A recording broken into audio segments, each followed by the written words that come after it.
chicas, buenos días. En el chat he puesto el link del pasito. Son 12 preguntas de los 6 temas que hemos estado viendo. Y vamos a dar un tiempo de 15 minutos y de ahí comenzamos a revisar pregunta por pregunta y vamos a hacer un breve repaso de todo lo que hemos estado viendo hasta ahora. Ya pueden comenzar, está en el chat de Teams. Está.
Muy bien, chicos. Entonces ya son las 12:20. Vamos a pasar a hacer el repaso. Entonces, primero vamos a comenzar viendo las preguntas del tema de tuberculosis, que fue el tema 5.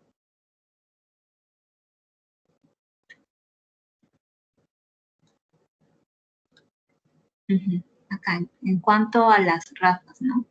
En este caso, la RAFA de la piracinamida es la hiperuricemia y la hepatotoxicidad, ¿no? Eso es lo que nos vamos a concentrar cuando revisemos este tema. Y también acerca de los esquemas de TB resistente, acuérdense de la nueva clasificación que ha dado la Organización Mundial de la Salud en el año 2016. Eso sí, es bastante probable que incluso les pregunten en el examen. Acuérdense el orden, ¿no? O sea, a qué corresponde cada clasificación, en qué grupo está. En este caso, el que no corresponde es este, ¿no? No existe grupo E, es hasta la D, D1 y D2, hasta D3. Entonces, eso es lo que vamos a revisar primero. Lo he ordenado de una manera, no está en orden, ¿no? Estoy siguiendo cuál podría ser, en cuál se podría presentar más dificultad y cuál es incluso más, un poco más importante, porque los temas más sencillos están casi al final, ¿no? Los estoy intercalando también para no saturarnos tanto. Bueno, respecto a la tuberculosis, ya habíamos estado viendo cuál es la patogénesis, ¿no? Ya habíamos visto esto. Y lo que necesitamos recordar para poder entender las bases del tratamiento es la diferencia entre exposición, infección y enfermedad, ¿no? La exposición es una vez de que el bacilo es fagocitado por los macrófagos, estos van a eliminarlo mediante los fagolisosomas para así evitar la infección. Entonces, eso es lo que sucede en el 70% de las personas, pero existe un porcentaje que logran hacer, llegan a la fase de latencia, ¿no? Que es la infección.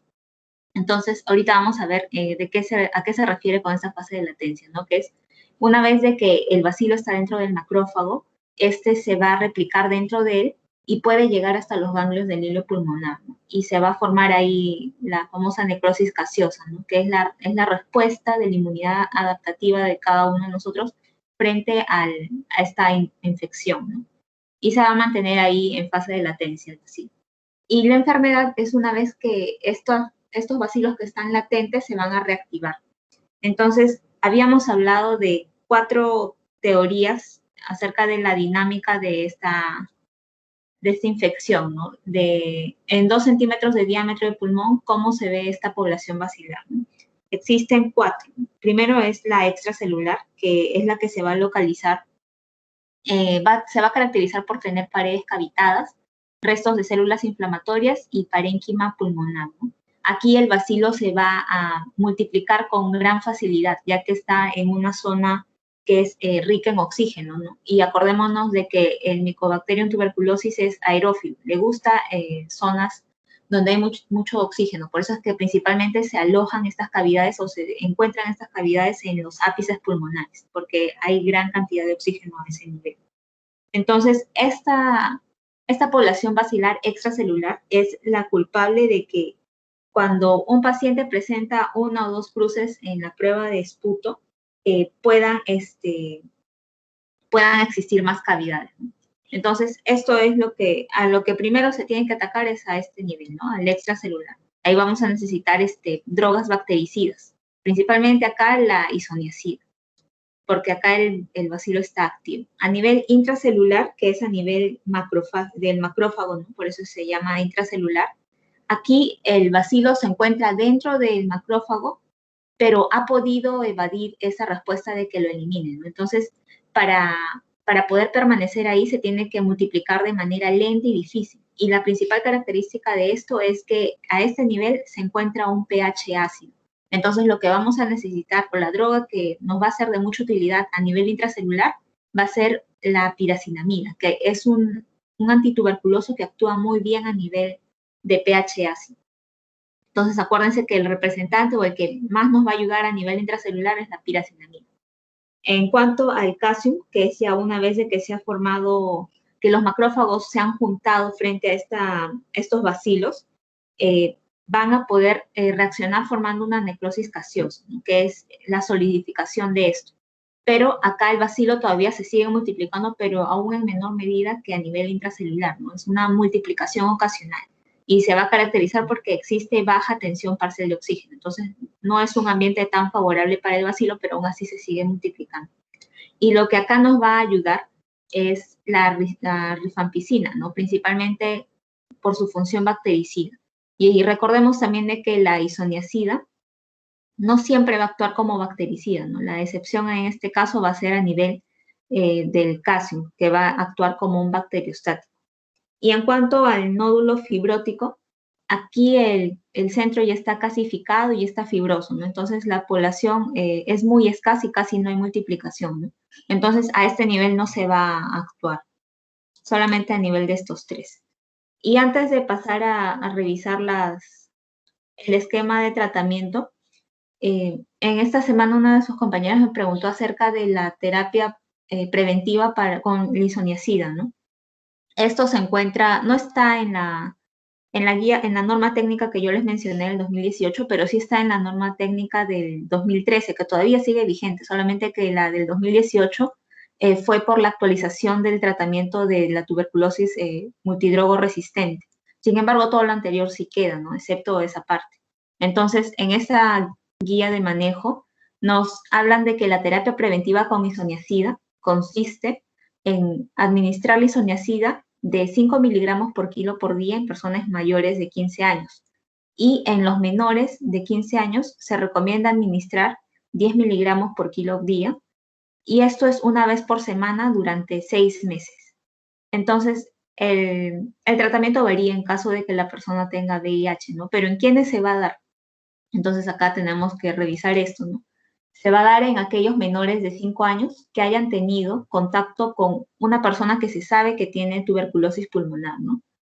Y lo otro también es que personas entre 5 a 19 años que tengan la prueba, el PPD igual o mayor a 10 milímetros, ¿no? Que eso es indicativo de que ha tenido contacto con un caso con tuberculosis pulmonar. En cuanto también a las personas que tengan infección por VIH, ¿no? Y acá está la dosis, ¿no? Que va a ser el tratamiento mucho mayor y la dosis también. Y aquellos que hayan tenido una conversión reciente del PPD y que sean trabajadores de salud y personas que atienden a poblaciones privadas de su libertad, ¿no? También este tratamiento es individualizado, ¿no? Pero esto es principalmente para evitar de que se llegue a realizar la enfermedad, ¿no? Porque muchas veces hemos escuchado, ¿no? Hemos aprendido también que la prueba de Mantoux, también se le llama el PPD, es porque probablemente estamos hablando de una fase de latencia. No quiere decir que ha estado expuesto, pero no necesariamente que tiene la enfermedad, ¿no? Entonces, para evitar o para prevenir de que desarrolle la enfermedad, se le administra isoniazida una vez por semana en caso de personas sanas por 6 meses, ¿no? Una vez por semana durante 6 meses. Entonces, esto es en cuanto a la terapia preventiva con isoniazida. Y ahora vamos a pasar a ver los esquemas de tratamiento que son los que nos importan, ¿no? En esta oportunidad. Y en este caso vamos a ver primero acerca de la tuberculosis pansensible, que se refiere a que existe sensibilidad a todos los medicamentos de primera línea por pruebas de sensibilidad convencional, ¿no? Entonces, en este caso, debemos recordar de que existe tuberculosis sin infección. Aquellas personas que tengan tuberculosis, pero no estén infectados por VIH o SIDA. Entonces, en este caso es la terapia que ya conocemos, ¿no? 2 veces por semana de isoniazida, diariamente durante 2 meses, isoniazida, rifampicina, piracinamida y etambutol, y de manera interdiaria 3 veces por semana por 4 meses, solamente isoniazida y rifampicina, ¿no? Entonces, esto es el esquema de tratamiento para estas personas dura 6 meses. Este esquema no se le va a dar a aquellas personas que tengan o estén en riesgo de padecer tuberculosis multidrogo resistente, es decir, aquellas que se sepan que hayan tenido contacto con una persona que se sepa que tenga tuberculosis multidrogo resistente o que en el pasado haya tenido tratamiento y lo interrumpió. O también en aquellas personas que tengan tuberculosis extrapulmonar con compromiso miliar osteoarticular o del sistema nervioso central, porque en estos tres últimos casos el tratamiento cambia, ¿no? Ya que en este caso estamos hablando de TB extrapulmonar con compromiso del sistema nervioso central u osteoarticular, que acá el tratamiento va a durar 12 meses. Y ya no hablamos de fases interdiarias, ¿no? Sino todas se dan de manera diaria. Comenzando por este esquema, el básico, ¿no? Que es 2 meses diariamente isoniazida, rifampicina, piracinamida y etambutol, y por 10 meses de manera diaria se da isoniazida y rifampicina. En caso de aquellas personas que tengan infección por VIH o SIDA, la terapia dura 9 meses. Igual, ¿no? 2 meses de isoniazida, rifampicina, piracinamida y etambutol de manera diaria, y 7 meses de isoniazida y rifampicina también de manera diaria, ¿no? Entonces, otra cosa que también se tiene que acordar es esto, ¿no? La dosificación, que ya habíamos estado hablando de eso, que es, todos son múltiplos de 5. Acuérdense del orden, ¿no? Isoniazida, rifampicina, piracinamida, etambutol, y yo les había contado que yo me acordaba comenzando con la base, que era múltiplo de 5, y de ahí se lo multiplica por 2, por 5 y por 4. Entonces, eso también es importante que se acuerden, ¿no? En cuanto a la primera fase. Y a la segunda fase, también acuérdense de la dosis, que en este caso ya varía. En cuanto a isoniazida, es 10 miligramos por kilo, y rifampicina de la misma manera, solo que la dosis de toma máxima también cambia. En este caso es 900 miligramos de isoniazida y rifampicina de 600 miligramos como toma máxima en la segunda fase, que será de manera interdial, ¿no? Hablando ya de una tuberculosis sin infección por VIH. En cuanto al siguiente esquema de la tuberculosis multidrogo resistente, aquí habíamos hablado de que nos referimos a aquellas personas que, o aquellos casos que tengan resistencia. Qué raro.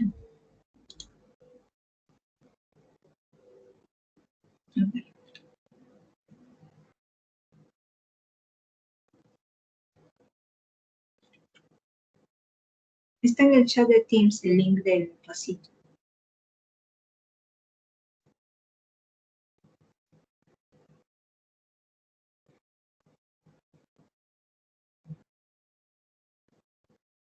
Bueno, en este caso, cuando hablamos de tuberculosis multidrogo resistente, nos referimos a un caso con resistencia simultánea a isoniazida y rifampicina por pruebas convencionales. En este caso, vamos a subdividirlo esto en tres, ¿no? Eso también de acuerdo a la norma técnica del 2018, que nos habla de un tratamiento estandarizado, principalmente cuando no existe pruebas de sensibilidad, ¿no? Y el tratamiento acaba a durar de 18 a 24 meses. Y también, ¿no? Estas son las dos fases que existen y se dan de manera diaria. En cuanto al tratamiento empírico, esto se va a dar de acuerdo a las pruebas de sensibilidad rápidas o si no las convencionales que se obtengan.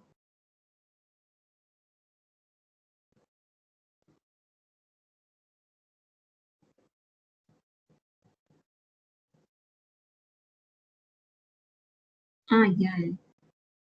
Voy a pasar el link.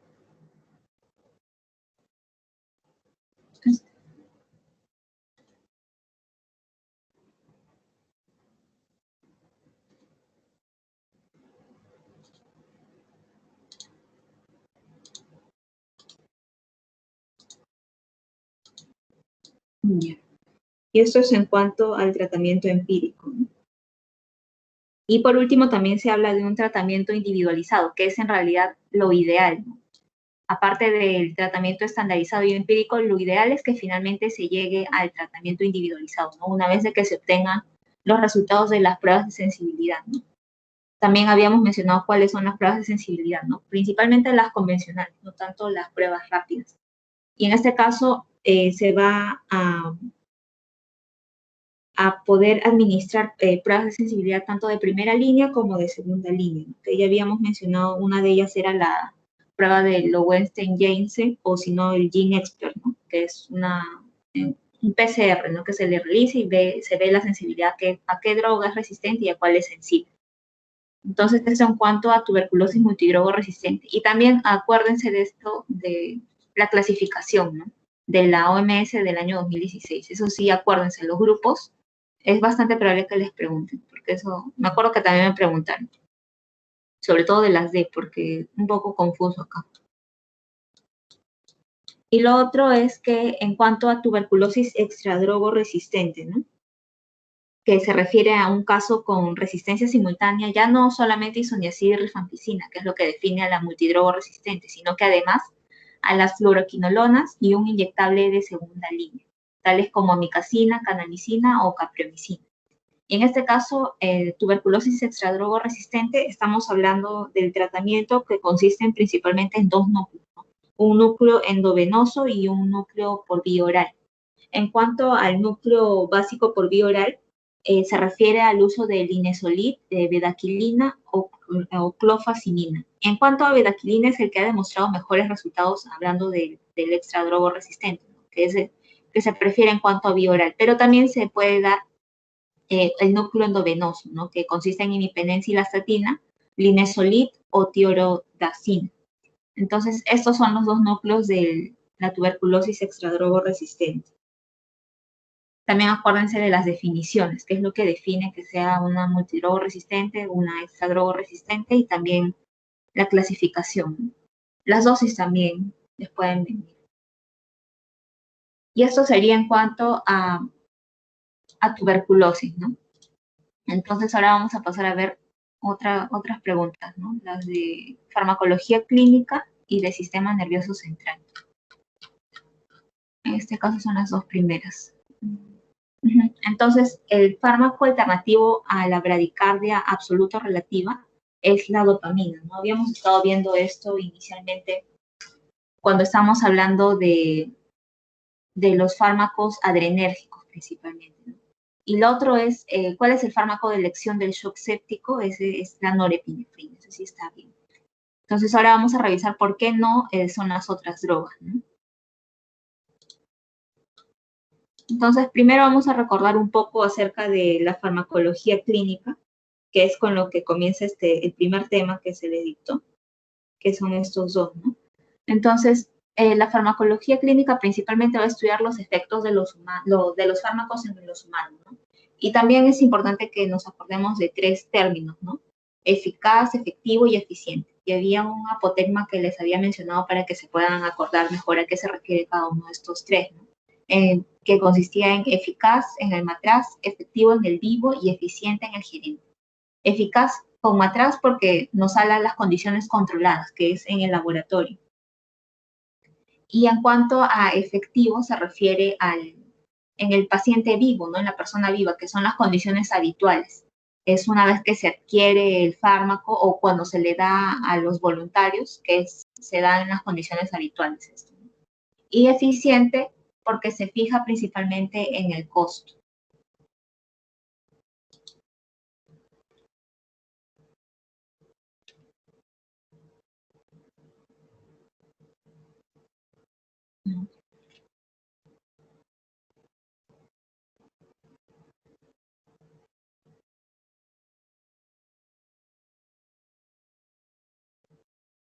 Bueno, y lo otro que también es importante que se acuerden, por si acaso, ¿no? Si es que preguntaran también, ya que está, por así decirlo, de moda, es sobre las fases de los estudios clínicos, ¿no? Que lo que acá faltaría añadir es la fase 0, ¿no? Que es lo que está en la diapositiva que se les dio en la clase. Pero principalmente también acuérdense de estas fases, de estas 4 fases, ¿no? En quiénes, para qué, con qué finalidad, ¿no? Para ver la seguridad y la tolerabilidad en la fase 1, en la fase 2 para ver la eficacia e intervalo de las dosis, en la fase 3 que ya estamos hablando de un estudio clínico multicéntrico, es decir, que se da a miles de participantes, para confirmar la eficacia, pero en una población más grande. En cuanto a la fase 4, para ver los eventos adversos y el apego terapéutico, además de las interacciones medicamentosas, ¿no? Esta es una vez de que ya se ha comercializado el fármaco, ¿no? Entonces eso también, por si acaso, es importante que se acuerden. Y ahora sí, en cuanto a la farmacología del sistema nervioso central, habíamos hablado que el sistema nervioso se puede dividir de acuerdo a su anatomía o de acuerdo a su función. Dentro de acuerdo a su función puede ser un sistema nervioso somático o un sistema nervioso autonómico, también llamado vegetativo, que es en lo que se centra principalmente esta clase, ¿no? Es decir, se refiere a las funciones involuntarias. Y este a su vez se va a subdividir en sistema nervioso simpático, parasimpático, incluso hay una tercera división que es el sistema nervioso entérico. Entonces, acuérdense que el sistema nervioso simpático se vincula con la huida o escape, mientras que el parasimpático con el reposo. Y habíamos también hablado de algunos receptores autonómicos, ¿no? Principalmente los colinorreceptores, los receptores adrenérgicos y los receptores dopamínicos. Dentro de los receptores adrenérgicos, que es lo que más nos importa aprender en esta clase, es que existen receptores tipo alfa y tipo beta. Los alfa, que se subdividen en receptores alfa tipo 1 y 2. El receptor alfa 1 se encuentra en los músculos lisos y cuando se actúa a este nivel se produce vasoconstricción, mientras que el receptor alfa 2 es a nivel presináptico y cuando se actúa a este nivel se va a inhibir la liberación de la noradrenalina.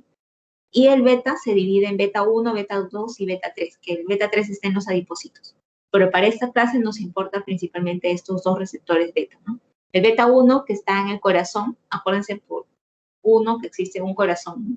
Entonces, es a nivel de corazón, que es inotrópico, es decir, aumenta el gasto cardíaco, y cronotrópico, es decir, aumenta la frecuencia cardíaca. Y a nivel del beta 2, que está en el músculo liso, que se va, por así decirlo, son una función opuesta al alfa 1, que cuando se actúa a este nivel se va a producir vasodilatación. Entonces, una vez que ya tenemos claro esto, vamos a recordar la farmacología del sistema nervioso autonómico, ¿no?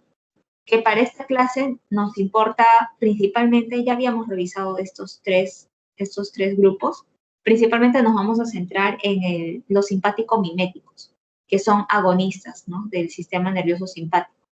En este caso habíamos visto que se subdividen en tres, en los agonistas directos, en los indirectos y en los mixtos. En cuanto a los agonistas directos, estos principalmente, o en general estos agonistas del sistema nervioso simpático, van a tener usos clínicos, principalmente a nivel cardiovascular, que principalmente van a ayudar a tratar la hipotensión arterial aguda. En este caso, cuando hablamos de hipotensión arterial, se va a preferir la noradrenalina sobre la norepinefrina, sobre la dopamina. Y en cuanto a la aplicación cardíaca, preferimos usar o la adrenalina o la dobutamina. Esto va a depender en casos de shock, ¿no? Y también se puede hacer un uso como vasoconstrictor local, ¿no? En cuanto a la anafilaxia, la droga de elección o el fármaco de elección va a ser la epinefrina, ¿no? Y también habíamos hablado de síntomas o de los tóxicos síndromes, ¿no? Que es el síndrome simpático mimético, que es donde se va a activar todo el sistema nervioso simpático, ¿no? Frecuencia cardíaca alta, gasto cardíaco alto, va a haber miosis y todo, sudoración, ¿no? Taquicardia. Todo va para activando el sistema nervioso simpático. Entonces, lo que acá también nos tenemos que acordar son los agentes adrenérgicos, ¿no? Principalmente cuando hablamos de la norepinefrina, que va a actuar a nivel de los receptores alfa 1 y beta 1, es decir, si va a actuar estos dos niveles, vamos a querer o se va a cumplir la función de vasoconstricción y de aumento del gasto cardíaco. Entonces, esto nos va a ser de utilidad, ya que como es un potente vasoconstrictor y va a aumentar el gasto cardíaco, nos va a ayudar en el caso del shock séptico. Entonces, acuérdense que la norepinefrina es el fármaco o el vasopresor preferido del shock séptico. Entonces, más adelante cuando veamos el tema de sepsis, acuérdense de que lo que se prefiere para sepsis es la norepinefrina. Pero también se prefiere en casos de shock cardiogénico que no presenten hipotensión. Entonces, esto sí, acuérdense de la norepinefrina. En cuanto a la epinefrina, que es la droga de elección que nos va a ayudar en caso de anafilaxia, va a actuar a nivel de los receptores beta 1, es decir, a nivel de ese receptor.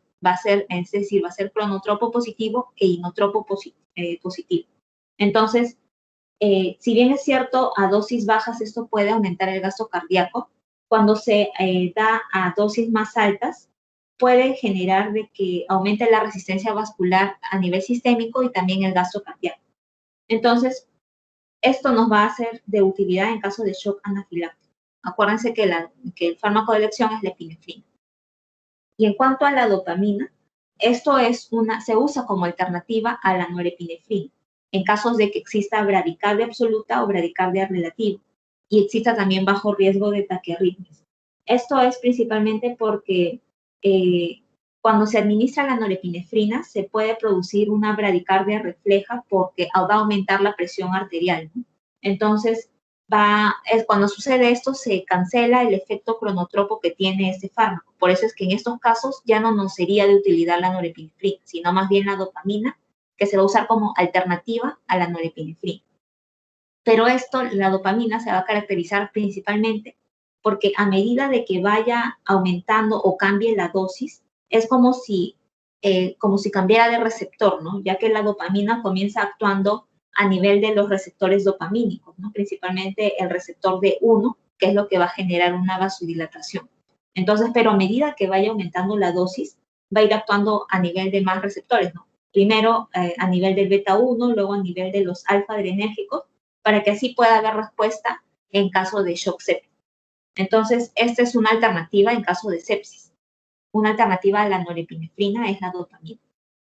Y también se usa la dobutamina, que si bien es cierto, no es un vasopresor, pero sí va a tener un efecto inotropo y va también a ayudar en la vasodilatación, ¿no? Actúa a nivel del beta 1, del receptor beta 1 del corazón, es decir, va a tener una función cronotropa e inotropa, ¿no? Y va a ayudar en casos de shock cardiogénico, pero que no exista hipotensión significativa. También puede ser de utilidad en caso de insuficiencia cardíaca grave, que es en lo que más hemos escuchado que se usa este fármaco, ¿no? Pero también es de utilidad en el shock cardiogénico sin hipotensión significativa. De eso acuérdense, ¿no? De estos 4 fármacos, acuérdense cuando hablemos de este tema.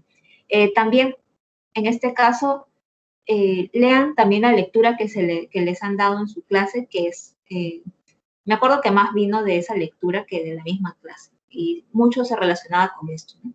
Con los agentes adrenérgicos. Entonces eso también es importante que lean. Y ahora vamos a pasar a revisar estos 2 temas, ¿no? El manejo de la neumonía adquirida en la comunidad y sepsis, que fue el tercer tema que vimos.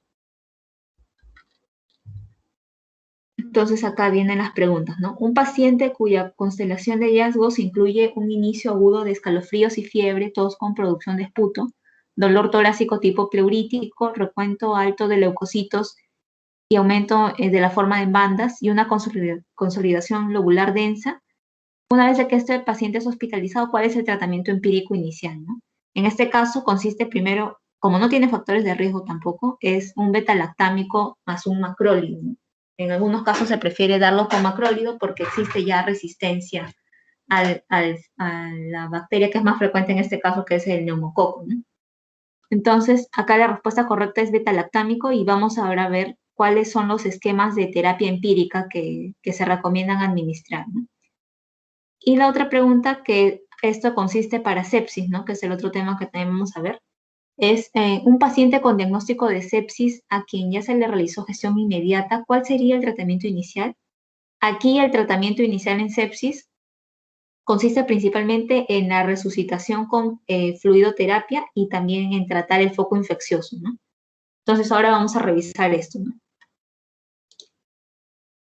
Entonces, en cuanto al manejo de la neumonía adquirida en la comunidad, vamos a recordar primero de que esto se define como aquella infección aguda en el parénquima pulmonar que se adquiere fuera del hospital o dentro del ámbito hospitalario, pero en un periodo de 48 a 72 horas luego de haber ingresado. A esto se le llama neumonía adquirida en la comunidad. También habíamos visto de que existían ya términos que ya no se recomendaban usar, ¿no? Pero principalmente acuérdense de esta definición. Y existían factores de riesgo para poder adquirir esta enfermedad, ¿no? Que era tener edad avanzada, comorbilidades como diabetes mellitus, EPOC, una infección viral del tracto respiratorio, protección deteriorada de las vías respiratorias, el tabaquismo y el consumo excesivo de alcohol. Entonces, en cuanto a la microbiología, que es otro punto también que es necesario que nos acordemos para poder usar o recordar bien la terapia empírica que se va a usar. En este caso es que existían causas frecuentes y no tan frecuentes. Principalmente la causa más frecuente de neumonía adquirida en la comunidad es el Streptococcus pneumoniae o neumococo. Entonces, esta bacteria está incluida dentro del grupo de las bacterias típicas. Y acordémonos de que podemos dividir a estos agentes causales en tres. Las bacterias, que a su vez se subdividen en típicas o atípicas, y en los virus respiratorios. Entonces, dentro de las bacterias típicas, vamos a tener de que dentro de este grupo se encuentra, en primer lugar, el neumococo, ¿no? Que es un coco gram positivo. También tenemos al Haemophilus influenza tipo B, que es un cocobacilo gram negativo. La Moraxella catarrhalis, que también es otro gram negativo, y el Staphylococcus aureus, que es un gram positivo, ¿no? También se encuentra el Streptococcus pyogenes, o también conocido como estreptococo del grupo A, que es otro gram positivo.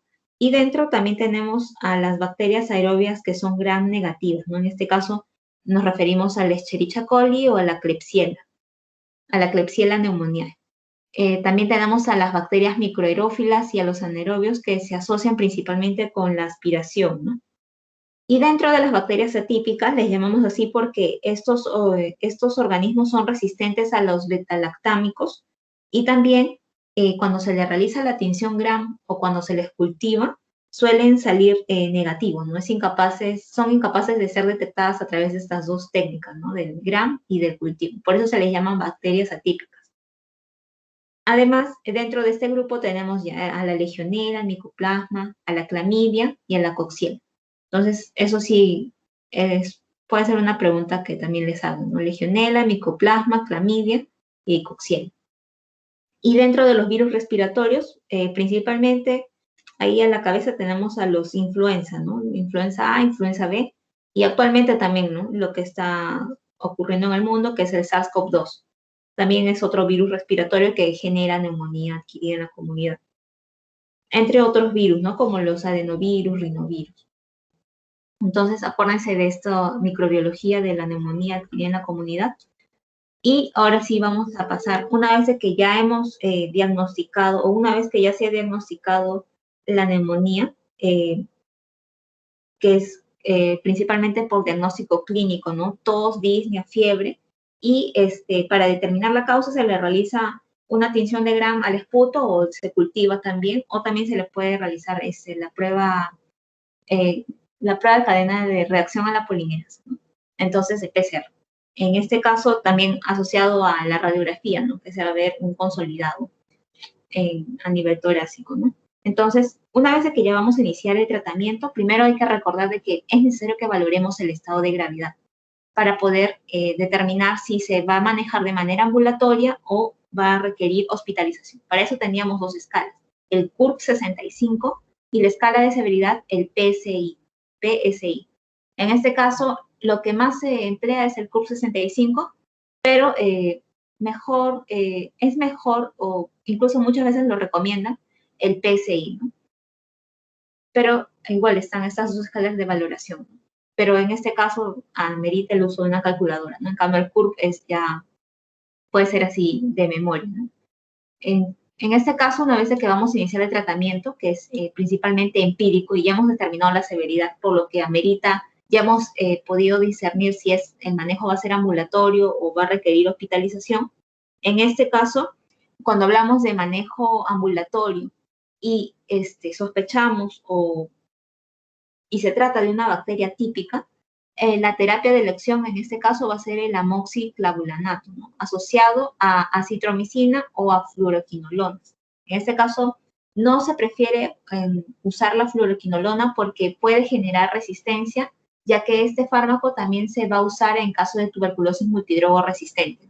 Entonces, se puede dar asociado a acitromicina, que es un macrólido. En caso de que se trate de influenza, ¿no? En este caso, o se sospecha que sea producto de una influenza, se usa oseltamivir y se debe observar para determinar si pudiera existir una infección bacteriana secundaria.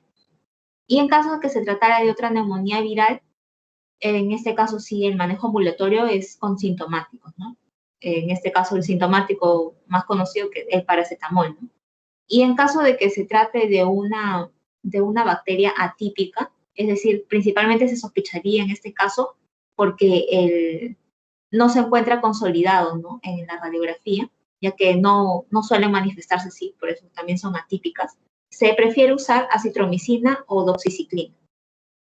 En caso de que el paciente esté hospitalizado, la terapia empírica inicial va a ser un beta-lactámico asociado a citromicina, ¿no?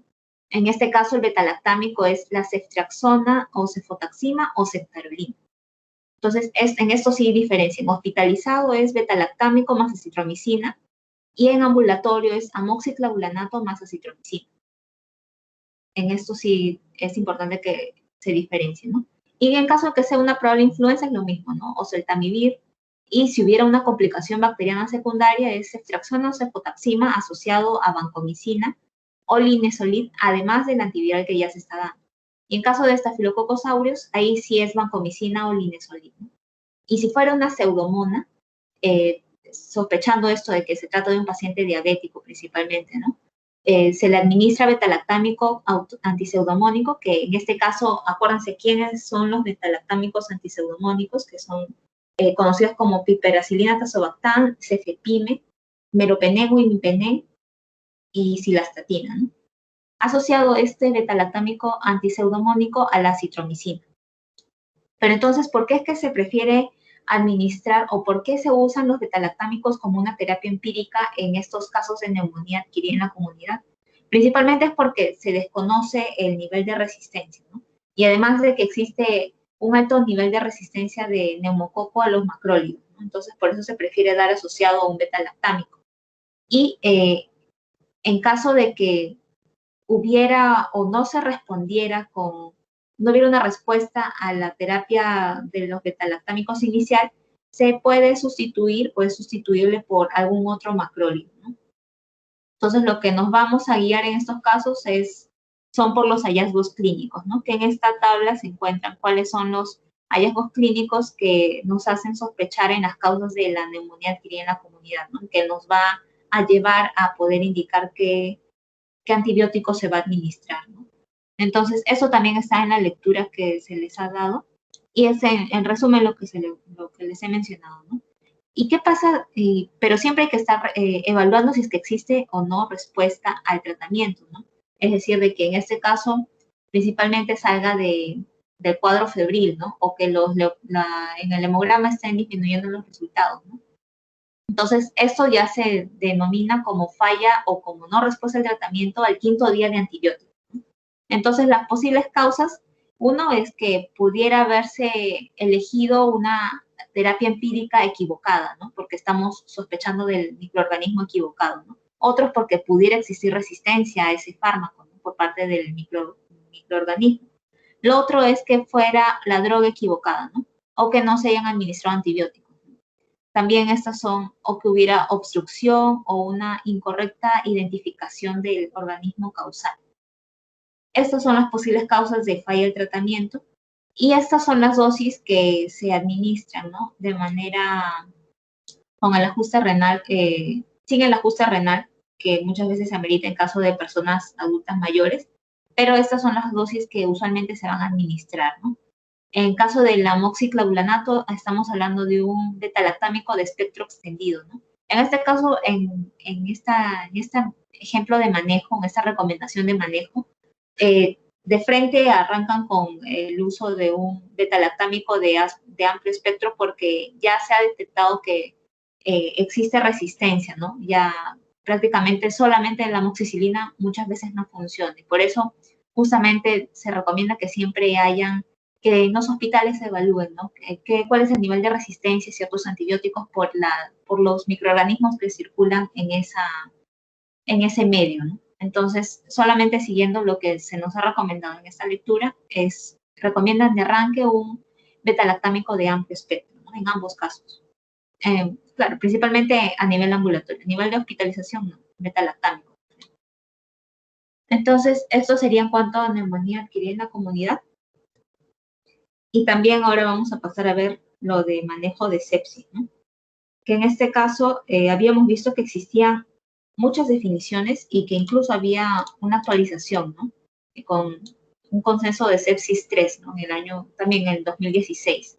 En este caso se redefinió, desapareció el término SIRS, ahora ya no se incluye en esta nueva definición, pero este consenso no es del todo aceptado, ¿no? Por eso es que en algunas ocasiones se escucha que todavía se usa este término, ¿no? Para incluso los criterios que lo definen todavía se siguen usando muchas veces porque no se ha aceptado de manera unánime esta nueva definición. Pero de todas maneras las mencionamos, que primero la sepsis temprana se va a definir como aquella, primero esto lo vamos a poder identificar usando la escala de Quick-Southern, ¿no?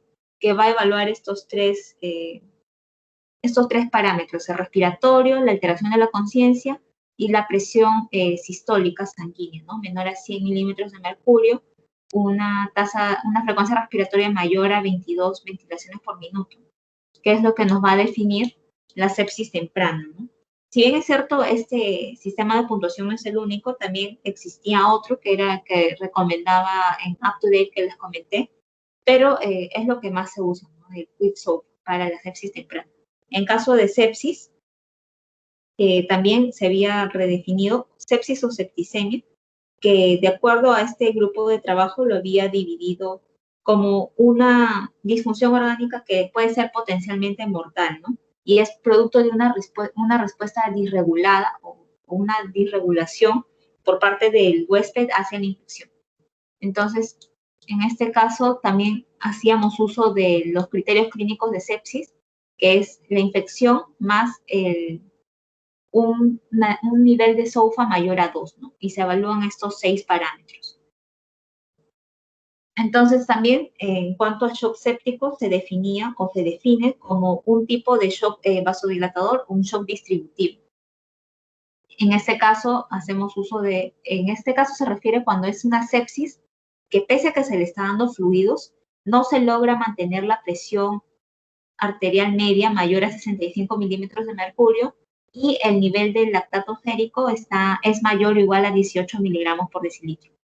Entonces, eso es así es como se define el shock séptico, ¿no? Que pese a que se le da fluidoterapia, no existe respuesta, no se logra elevar estos dos valores, ¿no?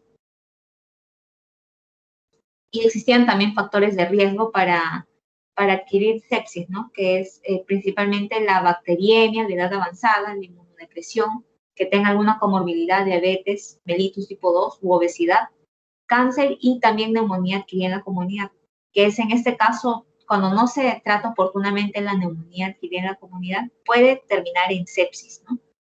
O también en aquellas personas que hayan tenido una hospitalización previa.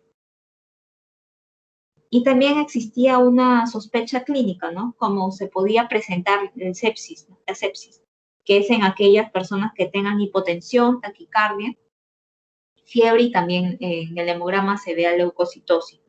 Entonces, a medida de que vaya empeorando el estado de gravedad de la persona, se van a hallar más signos de shock, ¿no? Llamamos signos de shock a la piel pálida, a la piel fría, al llenado capilar, que es más lento, ¿no? Entonces, también en casos de disfunción orgánica, por ejemplo, la oliguria, ¿no? Menor a 100 mililitros por hora. O también en caso de falla renal aguda o un estado mental alterado. Y el diagnóstico, principalmente o frecuentemente, ya habíamos mencionado, ¿no? Nos va a ayudar mucho este criterio clínico de sepsis, ¿no? Y también para poder comprender el tratamiento, era necesario que comprendamos cómo es que se presentaba la sepsis, ¿no? Cuál era la fisiopatología de la presentación. En este caso, lo que nos interesa saber acá es que una vez de que se ha producido inflamación sistémica, va a generarse, producto de la liberación de las citoquinas, se va a producir vasodilatación, además de la fiebre, ¿no? Y el daño endotelial que va a producir también coagulopatía y existe un riesgo de que se presente coagulación intravascular diseminada, ¿no? Entonces, lo que nos interesaba saber de acá es que la resistencia vascular periférica va a disminuir y la volemia también. Entonces, se va a manifestar como hipotensión arterial. Y esa hipotensión arterial, producto de una respuesta adrenérgica que va a existir, va a haber un aumento de la frecuencia cardíaca, ¿no? De manera compensatoria a esta hipotensión que se está detectando. Y también la perfusión de oxígeno va a disminuir, por lo que esto va a llevar a una hipoxia tisular y a un fallo orgánico, ¿no? Además de que esta taquicardia que va a compensar o tratar de compensar a la hipotensión arterial existente y la perfusión de oxígeno que está disminuida, va a producir disnea. Y además se va a generar una respiración anaeróbica manifestándose como acidosis con el lactato elevado, ¿no? Y este fallo orgánico cuando hablamos, puede manifestarse a nivel neurológico, cardiovascular, pulmonar, hepático y renal. Cuando es a nivel neurológico, el estado de conciencia va a estar disminuido. A nivel cardiovascular, la presión arterial va a estar disminuida.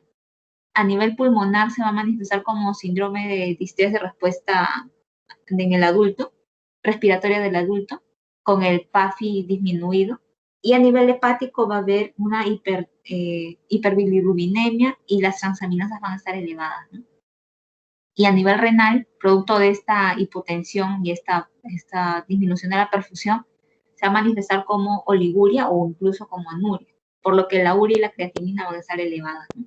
Entonces, lo que acá nos tenemos que centrar es en esto, que se va a manifestar principalmente como hipotensión arterial, que es esto lo que los va a llevar al fallo orgánico, ¿no? Entonces, por eso es que el tratamiento o el pilar del tratamiento de la sepsis es la reanimación rápida, ¿no? Para que se pueda restaurar rápidamente la perfusión y además administrar de manera temprana a los antibióticos. Y en este caso, en la pregunta mencionaba que una vez que se había ya realizado la gestión inmediata, ¿no? ¿A qué nos referimos cuando hablamos de gestión inmediata?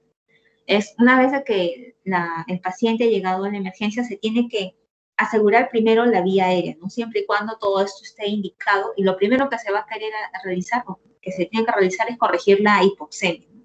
Para que además se pueda todo esto es en simultáneo, ¿no? Además, establece el acceso venoso para poder administrar de manera temprana los líquidos y los antibióticos, ¿no? Todo esto es dentro de los 45 minutos iniciales.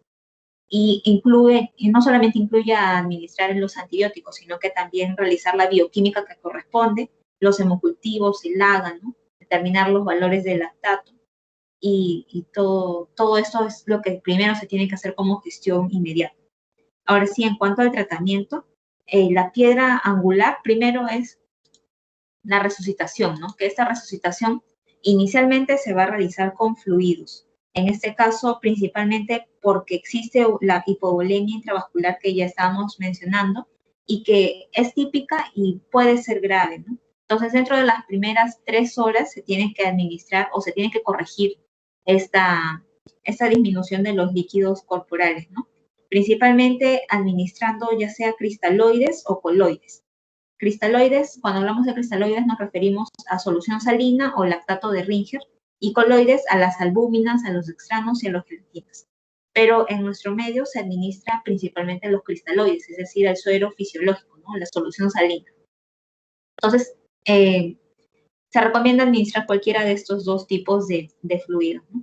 Entonces, pero una vez que se ha administrado esto, y como hay que recordar que está todo esto en constante monitorización y no se logra obtener respuesta, es decir, no se logra eliminar esta hipovolemia o no logra elevar la presión arterial, ahí pasamos recién al uso de vasopresores, que es a lo que ya se le estaría denominando shock séptico, ¿no? Entonces, en este caso, el primer agente vasopresor que ya habíamos estado hablando es la norepinefrina. Entonces, en caso de shock séptico, la norepinefrina es el vasopresor de elección, el primer agente vasopresor que se va a administrar cuando no hay respuesta a fluidos. Entonces, también, pero en caso de que hubiera un shock distributivo también por sepsis, ahí se le puede adicionar vasopresina, ¿no? O si fuera también lo que habíamos estado hablando, ¿no? Shock séptico refractario asociado a un gasto cardíaco bajo de elección es la dobutamina, ¿no? Que no es un vasopresor, sino que va a ser un inotropo que va a vasodilatar. Entonces, esto es en cuanto al uso de los vasopresores, y siempre hablando de una constante monitorización. Para tratar, también es necesario que se trate en la infección, ¿no? Porque de nada va a servir que se esté administrando fluidos si no se logra identificar el foco, ¿no? El foco infeccioso. Y esto no es necesario que se le realice o esperar a los resultados del hemocultivo o del cultivo para poder iniciar con antibióticos, ¿no? Sino iniciarlo con antibiótico terapia empírica, ¿no? Pero previamente habiéndole tomado los cultivos que correspondan, para poder tratarlo de la manera más precoz esto, ¿no? Y esto se recomienda realizar durante la primera hora. En cuanto al tratamiento de soporte, se recomienda de que se siga controlando el foco séptico y se vaya reduciendo de manera escalada los líquidos y el antibiótico. Entonces, de esto sí, acuérdense que es el pilar fundamental es la resucitación, ¿no? Con fluidos. Y si no funcionara, recién ahí se le daba supresores con el primer agente que es la norepinefrina. Y siempre tratar la infección. Así sea que no se tengan los resultados, siempre con antibiótico-terapia empírica previamente habiendo tomado los cultivos. Entonces, esto es en cuanto a sepsis, a neumonía adquirida en la comunidad y sepsis. Ahora vamos a ver acerca de la farmacología respiratoria, que fue el segundo tema que hemos estado viendo. En este caso hablamos de asma y de EPOC. En este caso, ¿cuál es el manejo de crisis asmáticas leves o moderadas en la atención primaria? Entonces, eso es lo que vamos a ver ahora, ¿no? Que consiste en dar una terapia de rescate, que es el beta-2 adrenérgico de acción corta y un glucocorticoide, ¿no? Bioral, asociado a oxigenoterapia. Eso es de acuerdo a la guía GINA del 2019. En este caso, el manejo inicial del EPOC va a consistir en abandonar el tabaquismo, la vacunación y la farmacoterapia. Ahora vamos a ver de que estamos hablando de un EPOC que está controlado, ¿no? Un EPOC estable, no en los cuadros agudos, sino que en este caso nos estamos enfocando en ese aspecto. Y respecto a la farmacología respiratoria, entonces, tenemos que acordarnos de que va a intervenir mucho el sistema nervioso simpático y el parasimpático, ¿no? El simpático produciendo relajación bronquial. Por eso es que aquí viene el uso de los beta-2 adrenérgicos, ¿no? Los beta-agonistas, para que se produzca esa relajación bronquial. Y en el caso de los parasimpáticos, producen contracción bronquial, ¿no? Por eso es que buscamos bloquear estos con los anticolinérgicos, ¿no? También existían grupos farmacológicos, ¿no? Principalmente teníamos a los broncodilatadores, que dentro de ellos tenemos a los beta-2 agonistas, a los antagonistas muscarínicos o los antimuscarínicos y a las metilsantinas, ¿no? O también llamadas santinas. En este caso, dentro de los beta-2 agonistas tenemos a lo que más conocemos acá, que es el formoterol, ¿no? El salmeterol. Pero acá también, a su vez se subdividía en acción corta y acción larga. El salmeterol y formoterol forman parte de los de acción larga, conocidos como LABA, mientras que los SABA, que son los de acción corta, tenemos al salbutamol y a la terbutelina, ¿no? Y al albuterol también como representantes de estos grupos. Y dentro de los antimuscarínicos o de los antagonistas muscarínicos es el bromuro de hipatropio y el bromuro de tiotropio. Dentro de las antinas tenemos a la teofilina, que se va a caracterizar porque tiene una ventana terapéutica muy estrecha, ¿no? Entonces, principalmente lo que nos tenemos que acordar son de estos dos, que son los que más se va a usar en estos dos casos, ¿no? Estas dos enfermedades. Y también los inhibidores de los leucotrienos, que van a tener a los que son antagonistas del receptor o los inhibidores de la lipoxigenasa. Dentro de los primeros tenemos al montelukast o al zafirlukast, y dentro de los inhibidores de la lipoxigenasa al sileutón. Además tenemos a los antiinflamatorios. Dentro de estos tenemos principalmente a los glucocorticoides, ya sea prednisona, beclometasona o fluticasona. Y dentro de los inhibidores de la degranulación de los masocitos tenemos al cromolin sódico o un fármaco, un anticuerpo monoclonal anti-IgE, el omalizumab. Entonces, en este caso ya hemos hablado de los SABA, de los LABA, que son los beta-2 agonistas. Estos, los de acción corta y de acción larga, estos son parte de los antimuscarínicos, ¿no? Antagonistas muscarínicos. Los SAMA, los de acción corta, son el bromuro de hipatropio, y los LAMA, que son los de acción larga, son el bromuro de tiotropio, ¿no? Principalmente. Dentro de las metilsantinas, que existe un RAM que se asocia a las concentraciones séricas, entonces la concentración terapéutica es de 10 a 20 microgramos por mililitro.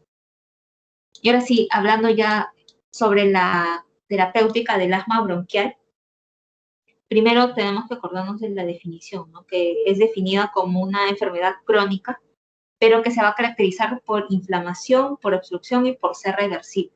Entonces, es importante que nos acordemos eso, ¿no? Inflamación, obstrucción y reversibilidad.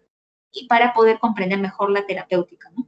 Que va a tener 4 pilares. principalmente es desarrollar la relación médico-paciente-familia que sea de manera adecuada. Lo segundo es que se puede identificar y se pueda reducir la exposición al factor de riesgo, que es en realidad la base más importante del tratamiento, incluso más que la misma terapia farmacológica, porque si no, por más que se le dé fármaco y aún así tiene el factor de riesgo en el ambiente, no va a hacernos de mucha ayuda, no va a estar en constante crisis, que es lo que no se quiere. Entonces es importante eso también. Y también poder abordar, tratar y monitorizar el control, monitorizar el paciente asmático, además de manejar las exacerbaciones o también denominadas crisis asmáticas.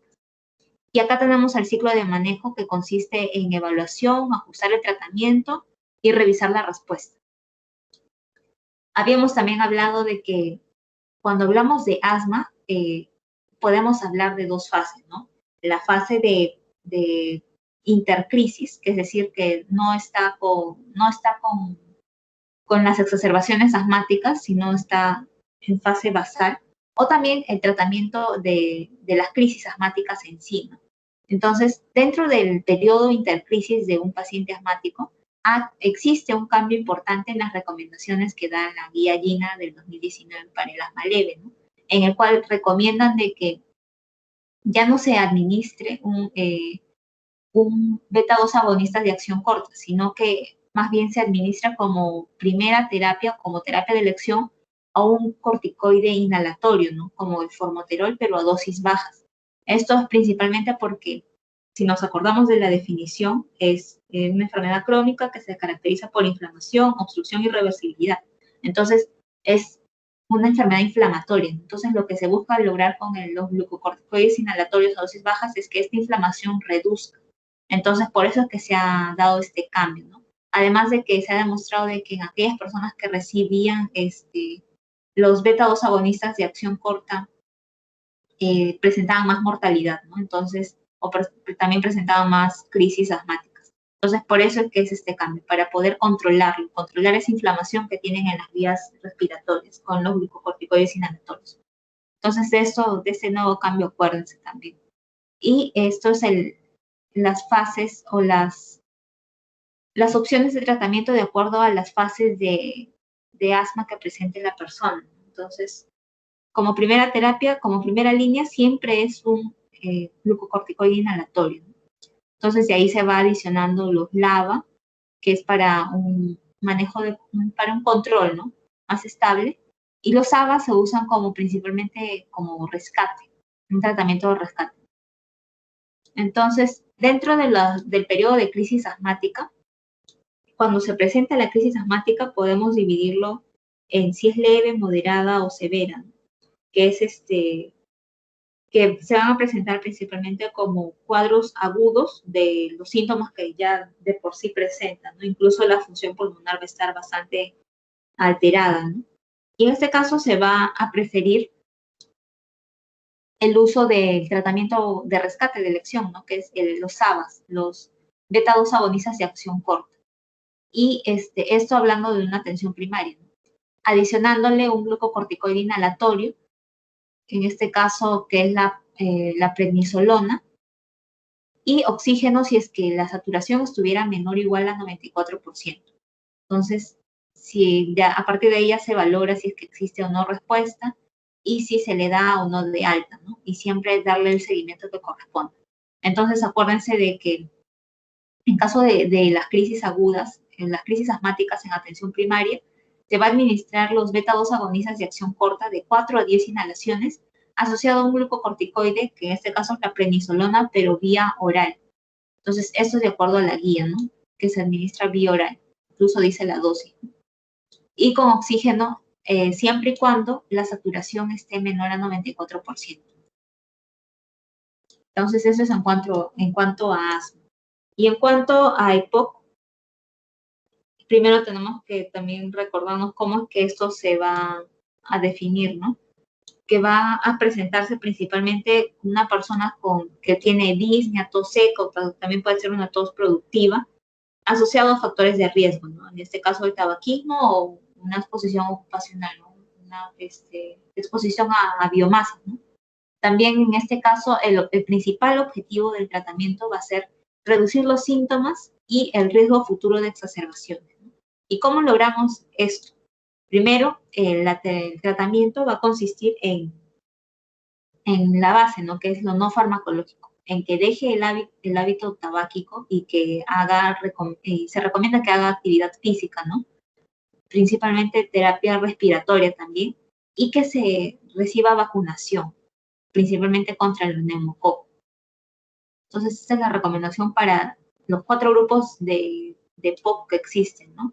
Que se les clasifica de acuerdo a las exacerbaciones que presenten al mes y también a la calidad de vida que presenten, ¿no? Que son estos cuestionarios CAT y MRC. Entonces, a partir de ahí vamos a poder dividir en 4 grupos eh, de tratamiento, ¿no? Del EPOC estable. En este caso, el grupo A se le va a definir a aquellas personas que tengan unos intensificación de síntomas, pero leves y que tengan bajo riesgo de exacerbaciones, ¿no? En este caso se va a administrar los broncodilatadores, que son los SABAs y los LAMAs, ¿no?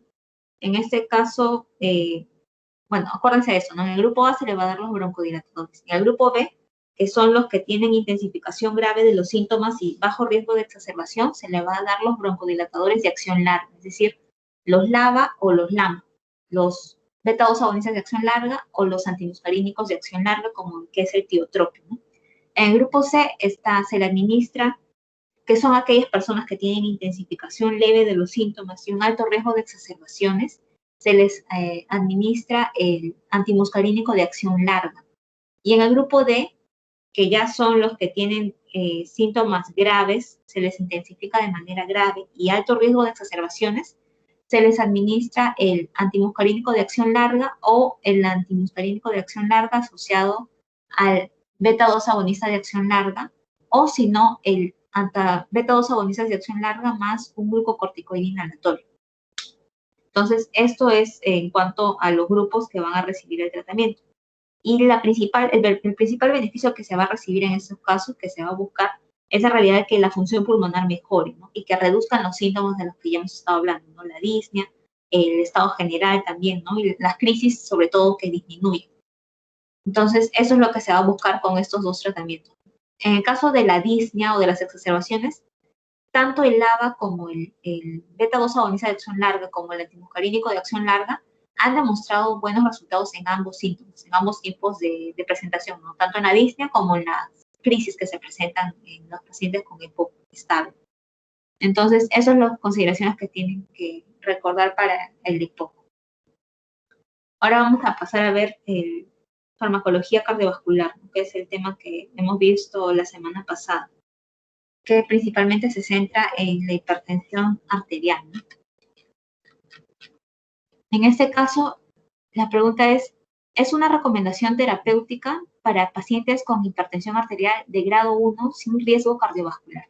Entonces, acá es siempre que no tengan riesgo y sea de grado 1, es con cambios de estilo de vida, ¿no? Y determinar si es que a partir de ahí, una vez que se ha aplicado esto, se logra normalizar la presión arterial, y si no fuera así, se recomienda iniciar ya la terapia, ¿no? Pero no iniciar la terapia de arranque en una persona que tiene hipertensión arterial grado 1 y no tiene riesgo cardiovascular. Entonces ahora vamos a revisar eso también. ¿Y qué combinación de fármacos antihipertensivos no se recomienda? Ajá, así es, ¿no? El YECA con el ARA2, principalmente porque no se ha demostrado que exista beneficio y además que compromete más, ¿no? Una afectación renal si se usan ambos medicamentos. Entonces, ya habíamos definido qué es hipertensión arterial, ¿no? Aquella presión arterial sistólica mayor o igual a 140 milímetros de mercurio o presión arterial diastólica mayor o igual a 90 milímetros de mercurio. Estos valores medidos en el consultorio.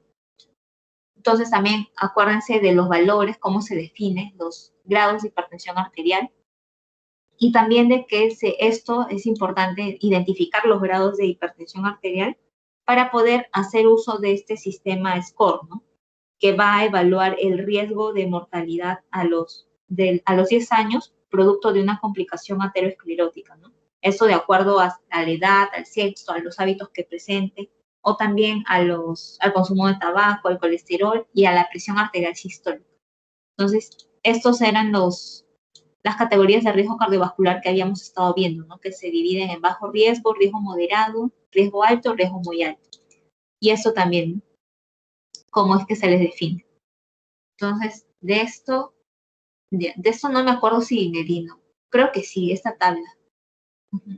Por si acaso, también acuérdense o traten de aprenderse esta tablita, sobre todo los grados, ¿no? A partir de cuándo se identifica riesgo alto y riesgo muy alto. Entonces, esto también. Esto no estaba en la diapositiva, creo. Esto no me acuerdo. Ya bueno, habíamos visto también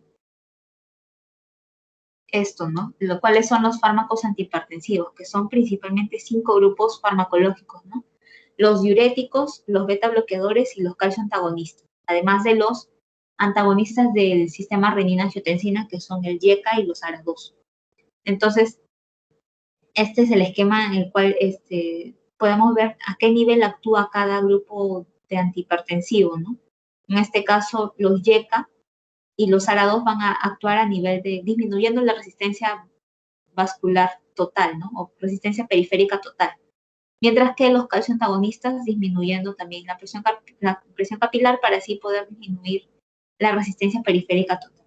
Los diuréticos actuando a nivel del volumen sistólico, en ambos casos, ¿no? Más en el volumen sistólico para poder reducir el gasto cardíaco, y los beta bloqueadores, principalmente los no dihidropiridínicos, los calcio antagonistas no dihidropiridínicos también actúan a ese nivel, ¿no? De la frecuencia cardíaca, y los beta bloqueadores también a nivel de la frecuencia cardíaca para disminuir el gasto cardíaco.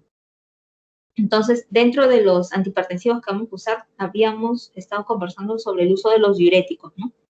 Teníamos a los diuréticos tiacídicos, cuyo representante era la hidroclorotiazida, los diuréticos de asa, la furosemida, que se usa en casos de cuadros agudos, y los ahorradores de potasio, ¿no?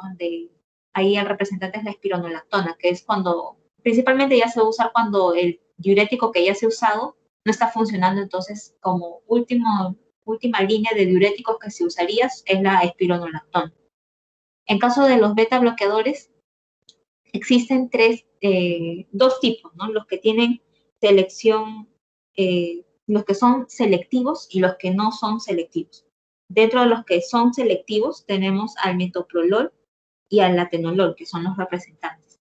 Y dentro de los no selectivos está el propranolol y también el timolol.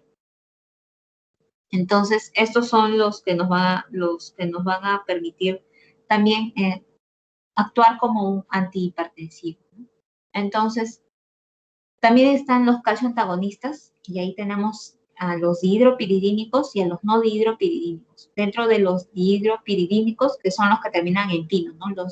El nifedipino, por ejemplo, que van a tener una función principalmente de vasodilatación periférica, ¿no? Mientras que los no dihidropiridínicos van a actuar a nivel cardiovascular, ¿no? Cardíaco y vascular. Entonces, no solamente van a producir vasodilatación, sino que también van a reducir el inotropismo y la frecuencia cardíaca. Por eso es que acá se menciona a los no dihidropiridínicos en la frecuencia cardíaca, para disminuir el gasto cardíaco. Y como representantes acá tenemos al verapamilo y al glitiazem. Dentro de los antagonistas del sistema renina-angiotensina tenemos al YECA y ARA2. Dentro del grupo de los YECA, lo que representa más es en este caso tenemos al captopril, ¿no? Los que terminan en pril, captopril, enalapril, mientras que en ARA2 los que terminan en tan, los sartán o valsartán. Entonces, la principal diferencia de ambos es que, bueno, acá no he puesto la imagen, que es que los YECA se van a caracterizar porque van a, al bloquear la producción de bradykininas, se van a caracterizar porque su principal efecto adverso va a ser que van a producir tos seca, ¿no? Entonces es la principal molestia, y además el angioedema, ¿no? Que si bien en ciertos raros también se puede presentar. Y por eso en estos casos está justificado que se cambie al uso de un ARA2, ¿no? Los sartán o el valsartán.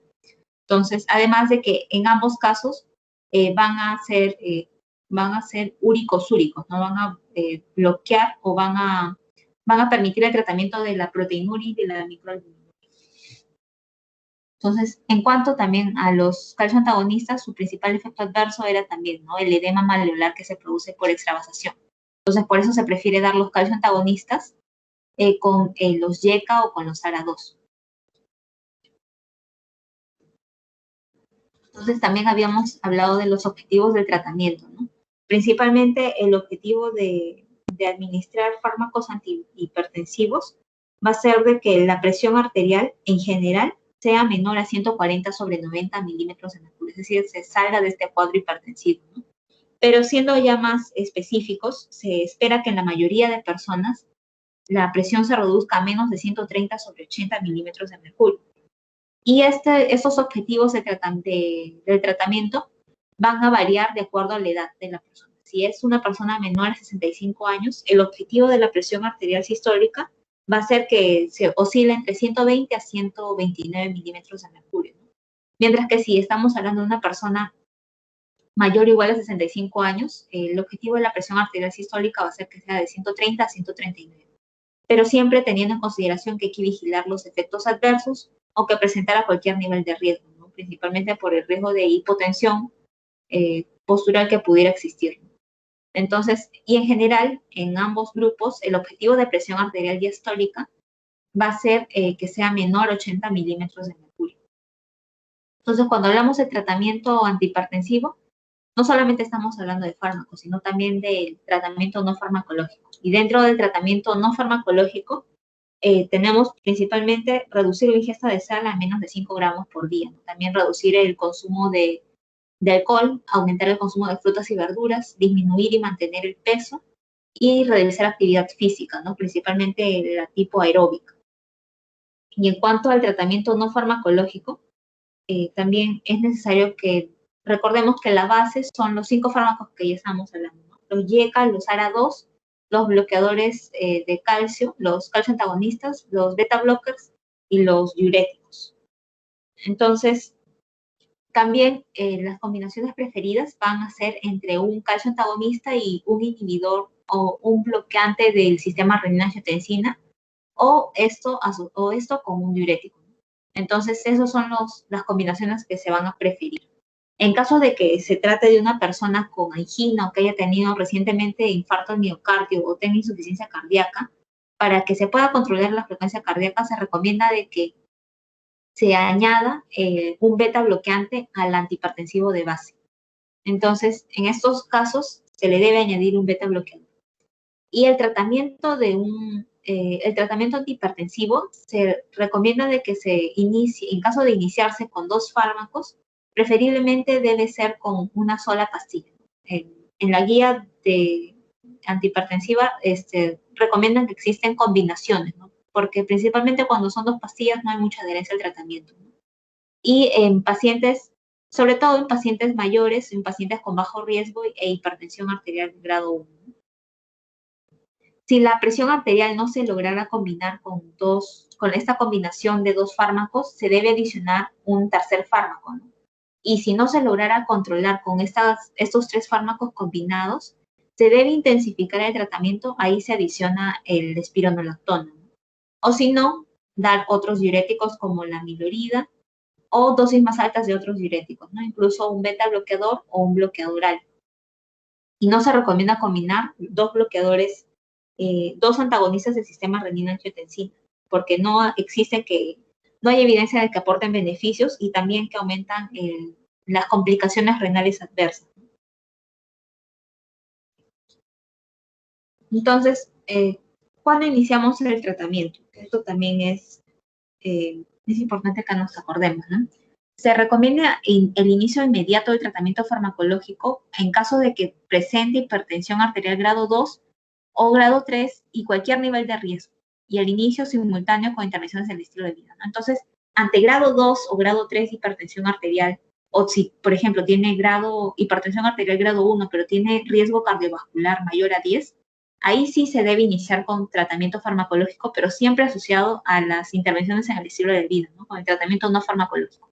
Pero si estamos hablando de una persona con hipertensión arterial grado 1 y tiene un riesgo bajo o moderado, o mejor dicho, no tiene un riesgo de daño orgánico, ahí sí se debe administrar, en primer lugar, intervenir con estilos de vida. Pero si tuviera un riesgo bajo o moderado, pese a que no tenga evidencia de daño orgánico, se recomienda iniciar con tratamiento farmacológico, además del estilo de vida, y ya, si tuviera un riesgo alto o hay evidencia de daño orgánico, pese al grado 1 de hipertensión que tiene, se arranque también con tratamiento farmacológico. En el caso de que sean personas mayores, adultas mayores, ¿no? Con hipertensión y están en buen estado físico, ahí se recomienda mantener o iniciar tratamiento farmacológico siempre y cuando la presión arterial esté mayor a 160 milímetros de mercurio. Y el tratamiento farmacológico antihipertensivo, intervenciones en el estilo de vida para personas mayores, se recomienda de que se dé en mayores de 65 años, pero no de 80. Entonces, siempre y cuando esta persona esté en buen estado físico y cuando la presión arterial sistólica esté entre este intervalo, ¿no? De 140 a 159. En caso de que no hubiera, se puede considerar el tratamiento farmacológico antihipertensivo para personas mayores, frágiles, siempre y cuando lo toleren, ¿no? Por eso está en esta clasificación. Entonces, lo otro que también nos interesa, que está en clase 1 de recomendación, es los cambios de estilo de vida en personas con presión arterial normal o alta. Entonces, eso también es importante que nos acordemos. Y también existen situaciones especiales que se pueden presentar, ¿no? En caso de crisis hipertensiva, ¿no? Hablamos de urgencia hipertensiva y emergencia hipertensiva. Urgencia hipertensiva es cuando está con la presión arterial muy elevada, pero no tiene daño a órgano blanco, ¿no? Entonces, está asintomático, ¿no? Mientras que emergencia es cuando ya se presenta con alguna alteración neurológica, por ejemplo, ¿no? Condicionado a una presión arterial alta. En caso de una urgencia hipertensiva, se debe reducir de manera escalada, ¿no? La presión arterial, ¿no? De 20 a 30 milímetros por mercurio en la primera hora, no disminuirlo de golpe, porque más bien puede generar todo lo contrario, ¿no? Por ejemplo, por eso es que en este caso no se recomienda el uso de nifedipina sublingual, ya que como reduce la presión arterial tan rápida, existe el riesgo de que presente infarto al miocardio, ¿no? O infarto cerebral también. Entonces, más que beneficio va a perjudicar. Entonces, por eso es que no se recomienda. Sino la elección es el captopril sublingual. Entonces, en caso de emergencia hipertensiva, que es ya cuando se presenta con todo el cuadro, en este caso ya sí, la administración incluso ya no es ni sublingual ni bioral, sino es endovenoso. Y de todas maneras, la reducción de la presión arterial debe ser más también, ¿no? Escalonada, no puede ser de golpe. En caso de hipertensión arterial en el embarazo, el fármaco, los antihipertensivos de elección de la gestante es metildopa, labetalol y calcios antagonistas, ¿no? No se recomienda el uso del YECA o ARA2 ni algún inhibidor directo de la renina durante el embarazo porque principalmente están relacionados con teratogenicidad, ¿no? Entonces, acuérdense de que el metildopa, el labetalol y los calcios antagonistas son los de elección para el tratamiento de la hipertensión arterial durante el embarazo. Principalmente el metildopa, porque son hipotensores de acción central, ¿no? Entonces, van a actuar a nivel de los receptores alfa 2 y van a producir vasodilatación. Y ahora sí vamos a ver el tema de manejo del dolor, que en la parte de FILES del Teams he puesto el resumen de la lectura pero lo he ordenado a manera de preguntas. Entonces, cuando lo revisen va a poder ser un poco más sencillo que puedan recordar, ¿no? Porque de las preguntas es donde también viene. Y en este caso, vamos a hablar un poco primero del manejo del dolor, que fue el cuarto tema que hemos estado viendo. Entonces, ante dolor nociceptivo, ¿cuál sería la primera línea de elección para el manejo farmacológico? En este caso, la primera línea son los AINES. Y también, ¿cuál es el tratamiento eficaz para el manejo del dolor crónico no relacionado con cáncer en el adulto? Tenemos que hacer acá analgesia multimodal, ¿no? Siempre siendo énfasis en las modalidades no farmacológicas. Entonces, acá también, una vez más, lo más importante es iniciar con lo no farmacológico antes que con lo farmacológico.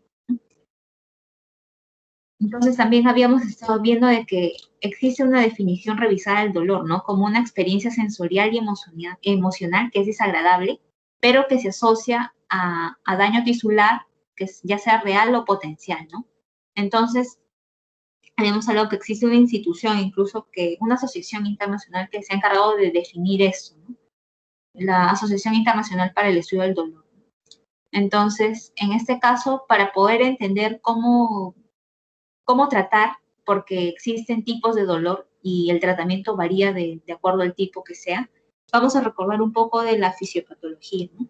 Que en este caso hablamos de dolor nociceptivo, neuropático y un dolor por sensibilización central, ¿no? O también llamado dolor psicógeno.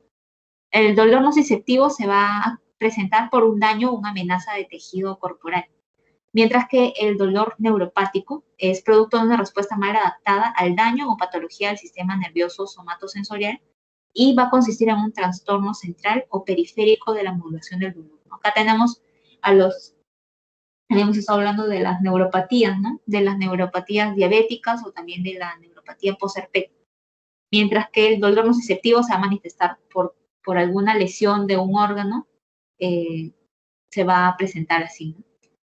Es una expresión más de un daño del tejido corporal. Mientras que la sensibilización central es un proceso sensorial del dolor alterado y la modulación del dolor central alterado. Por eso es que principalmente se le asocia con los psicógenos, ¿no? Algún problema psicológico, ¿no? Entonces, en este caso, el representante es la fibromialgia. Y habían vías, ¿no?, del dolor. Principalmente van a actuar inhibiendo las vías ascendentes al paracetamol y a los AINES. Mientras que en las vías descendentes tenemos a los antiepilépticos y a los antidepresivos, ya que, como habíamos hablado, el dolor está muy vinculado a la parte emocional, a la parte afectiva. Por eso es que también se ha demostrado de que el uso de antidepresivos actúan en algunas vías descendentes del dolor. Entonces, cuando hablamos de tratamiento, ya que amerita un manejo biopsicosocial del dolor crónico, principalmente estamos haciendo énfasis en el dolor crónico, no en el dolor agudo.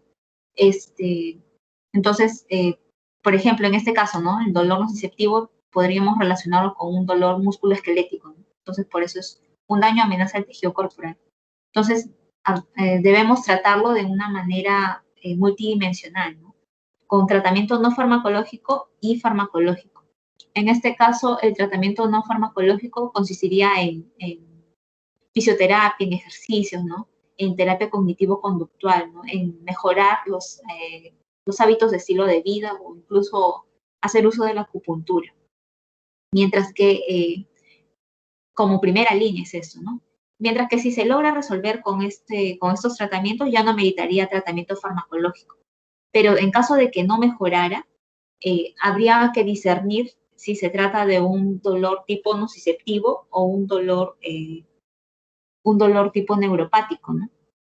Entonces, si fuera un dolor nociceptivo, la terapia de elección para el tratamiento o la terapia de primera línea para el dolor nociceptivo son los AINES, ¿no?, principalmente si se asocia a un proceso inflamatorio. Mientras que si estamos hablando de un dolor neuropático, ahí sí se recomienda el uso de antiepilépticos o de antidepresivos, ¿no?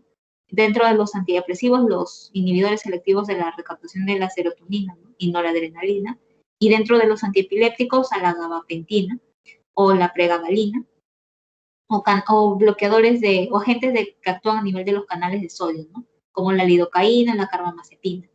Entonces, que son antiepilépticos también, ¿no? Entonces, en este caso, si no funcionaran estos dos tratamientos, recién ahí se va a la segunda línea, que puede ser el paracetamol o agentes tópicos. También existe el diclofenaco tópico, ¿no? O también ya como última opción, o como penúltima opción serían los opioides, y como última opción ya una terapia de neuromodulación. Entonces, para eso tendríamos también que recordar un poco acerca de la escalera analgésica del dolor, que es propuesta por la Organización Mundial de la Salud, ¿no? Pero esta escalera analgésica principalmente se propuso para personas con un dolor, pero producto del cáncer, ¿no? Entonces, han habido modificaciones en este caso, y tal es así que ahora se habla ya no es unidireccional, sino es bidireccional. E incluso ya no se recomienda administrar opioides, el uso de opioides débiles, ¿no?, sino aumentar la dosis, sino que en este caso ya no se recomienda mucho el uso de opioides, ¿no?, más bien sino modular la dosis que se va a dar, ¿no? De acuerdo a si es oportuno o no el manejo. Entonces, incluso si se está en un tercer escalón, ya se puede, si el dolor disminuyera, eso haciendo uso de la escala visual analógica, que es del 1 al 10, se puede reducir de dosis, cambiar de fármaco, ¿no? Hasta llegar a una analgesia que no amerite el uso de opioides. Entonces, principalmente es esto, el uso de esta escalera analgésica, ¿no? Incluso ahora también se recomienda el uso de otros tipos de medicamentos, ¿no? No de terapias, ¿no? No solamente el uso de analgésicos, sino que también medicina adyuvante o también incluso de radioterapia, ¿no? Eso ya sea en personas que tienen cáncer, ¿no? Principalmente. Y dentro de los fármacos que estamos hablando para el manejo del dolor, tenemos primero al paracetamol, ¿no? Que es el más usado en realidad. Y por eso es necesario que conozcamos la dosis, ¿no? Que consiste en 500 a 1000 miligramos a 1 gramo cada 6 a 8 horas. Y en niños esta dosis varía, ¿no? 60 miligramos por kilo al día, que se reparte entre 4 a 6 tomas. Y va a estar contraindicado en aquellas personas que tengan intolerancia o que tengan hepatotoxicidad, ¿no? Principalmente hay que tener precaución en aquellos que tengan hepatopatías, nefropatías, alguna afectación cardíaca o pulmonar, y no hay problema si se puede usar en el embarazo o en la lactancia. Sin embargo, la reacción adversa, pese a que es rara, pudiera existir, ¿no? Como por ejemplo hipotensión arterial o elevación de las transaminasas. Y hay que recordar que la dosis de toxicidad es de 6 gramos y esto puede producir hepatitis fulminante. Sin embargo, a la población se recomienda hasta 4 gramos, ¿no? Hasta 8 pastillas de 500 miligramos. Esa es la dosis top. Y hay que tener cuidado si es que requiere tomar más de 5 días, ¿no? En cuanto a la toxicidad de niños, es de 100 miligramos por kilo de peso. Y acá están los AINES, ¿no? Que son el tratamiento de elección ante el dolor nociceptivo. En este caso, también habíamos hablado de características principales que tienen los AINES, ¿no? Por ejemplo, habíamos estado hablando de que el AINE que tiene mayor vida media eran los heterocoxib, ¿no? O también el meloxicam. Incluso habíamos estado viendo de que existen inhibidores selectivos de la COX-2, ¿no? Que son los COXIP, los que terminan en COXIP, celecoxib o todos los que terminan en COXIP, mejor dicho, ¿no? Etoricoxib también. Entonces, eso tenemos que recordar en cuanto a los AINES. Y en cuanto a los opioides, habíamos también estado conversando de que esto, como sabemos, los receptores opioides van a estar muy distribuidos en todo el sistema nervioso. Entonces, cuando se interactúa a este nivel, producen analgesia, ¿no? Y existían 3 tipos principales de receptores. Y esto nos va a permitir diferenciar el hecho de que un opioide sea un agonista parcial, un agonista puro, un antagonista o un antagonista puro o un antagonista parcial. Entonces, antagonista tenemos al la naloxona, que va a ser el antídoto ante una intoxicación por opioides, ya que los opioides pueden producir principalmente riesgo de hipotensión, ¿no? Arterial o depresión respiratoria también. Entonces, dentro de los agonistas parciales tenemos a la buprenorfina, mientras que dentro de los agonistas puros débiles tenemos al tramadol, y a los agonistas puros, pero que son más fuertes, tenemos a la oxicodona también, ¿no? O al fentanilo también como representante. Y como antagonista, que también se usa como un antídoto, tenemos a la naloxona. Entonces acá también acuérdense que se usa como base a la morfina. Si la morfina es como 1, la codeína es como 0,1, ¿no? Que es un opioide más débil. Mientras que el fentanilo es como 80-100, es o la buprenorfina, ¿no? Que es como de 30-50, es mucho más potente que la morfina. Entonces, esto es importante también que se acuerden de los opioides y cuál es la potencia que cada uno de ellos tiene, ¿no? Pero principalmente que en el caso del dolor, no todo es farmacología, ¿no? Sino que también farmacológico, sino que también amerita un uso no farmacológico, que es que está en este algoritmo, ¿no?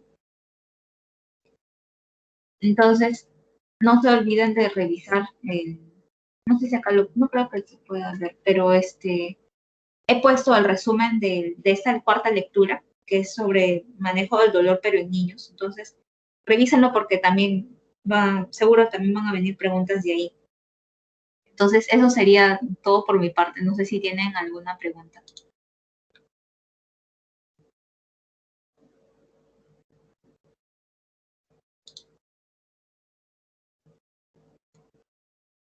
Muy bien, entonces no se olviden de revisar su... ¿Sí? Yo tengo una pregunta. En la Sí. diapo de EPOC, en el cuadro de clasificación, o sea, MRC y CAT, ¿qué es CAT?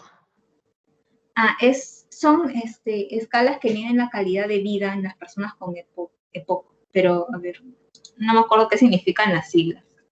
Voy a buscar ahorita. Ajá, no, es que, o sea, CAT es una escala y si la escala es más de 10, eso significa. Sí, o sea que su calidad de vida está siendo más afectada. Ah, ya. Lo miden a partir es un cuestionario que mide la calidad de vida y el MRC es el grado de disnea que presenta. Mira, acá ahorita voy a proyectar.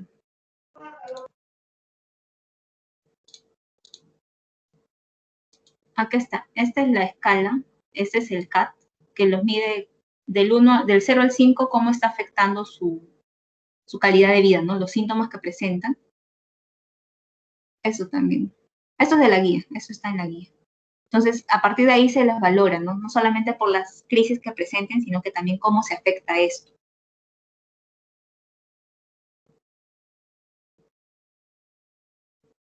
Gracias, Frine. Sí, no te preocupes. Y revisen más bien la lectura que les he puesto. Está en la parte de files de este canal, está en la sesión 7.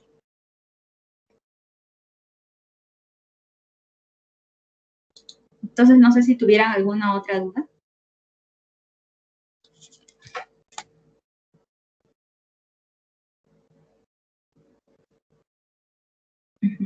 Muy bien, chicos. Entonces, esto sería todo por el repaso de estas 6 semanas. Que les vaya muy bien en su examen. No se olviden de revisar las lecturas porque también les van a venir. Y las preguntas que les han venido en su pasito, de repente también cogen alguna de ahí. No se olviden de revisar. Que les vaya muy bien. Nos vemos la próxima semana. Gracias. Gracias, Frine. Gracias. Gracias. Gracias, Frine.